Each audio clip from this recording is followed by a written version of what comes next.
Добре дошъл отново в нашата обучителна лекция.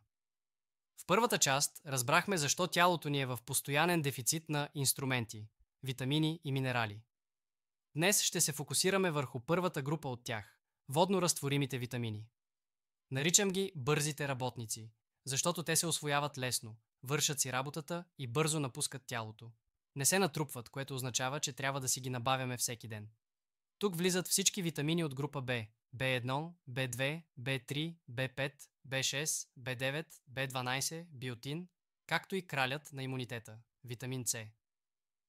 Нека разберем истината за витамин С и неговите събратя. Ще се спра по-подробно на витамин С, защото около него има най-много митове. Мит номер 1. Аптечният витамин С е достатъчен. Истината – аскорбиновата киселина, която купуваме от аптеката, е само една от 6 части на природния витамин С комплекс. Все едно да си купиш само волана на една кола. Природният витамин С, какъвто е в шипката или кивито, идва в комплект с биофлавоноиди, които са критични за неговото действие. Мит номер 2. Мога да си го набавя от чай с шипка. Истината – да, но само ако го приготвяш правилно.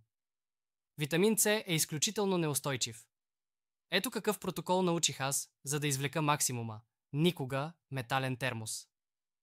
Металът окислява и унищожава витамин С.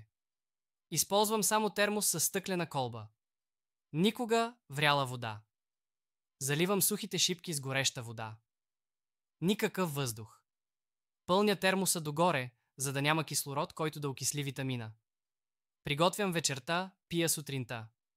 Правя го вечер, а на сутринта изпивам цялото количество. След това витаминът вече е изчезнал, въпреки че киселият вкус остава. Мит номер 3. 100 мг на ден са достатъчни. Истината. Тази доза предпазва от скорбут, но е крайно недостатъчна за оптимален имунитет. Препоръчителната доза за възрастен е около 500 мг дневно. А при първи симптоми на настинка, аз лично прилагам шокова терапия. 1 грам, поне 3 пъти на ден, за да наситя имунните клетки. Тук ще спомена и така наречените витаминоподобни вещества като холин, B4, L-карнитин и коензим Q10.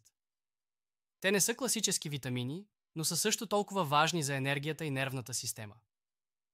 В следващата ни лекция ще преминем към по-сложната и интересна група – масно разтворимите витамини А, Д, Е, К. Ще разберем защо дозата при тях е от критично значение и каква е огромната разлика между природния и синтетичния витамин Е.